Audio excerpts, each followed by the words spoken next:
பாட்டாளி மக்கள் கட்சி முதல் பட்டியலை வெளியிடுவதில்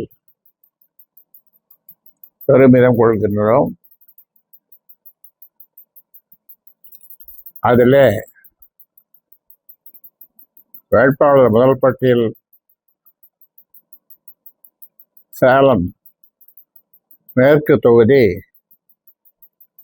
அருள் தற்போது எம்எல்ஏவாக இருக்கிறவர். இரண்டாவது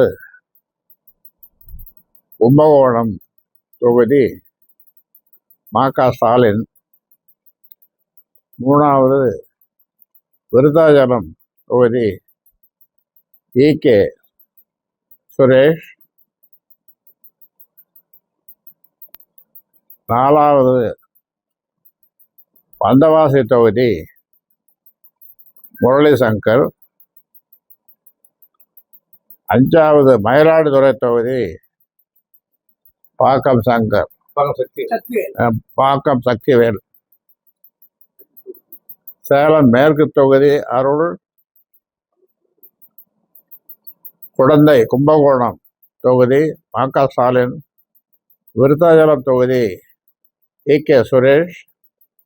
வந்தவாசி தொகுதி முரளி சங்கர். மயிலாடுதுறை தொகுதி பாக்கம் சக்திவேல். ஆக இந்த 5 பேருடைய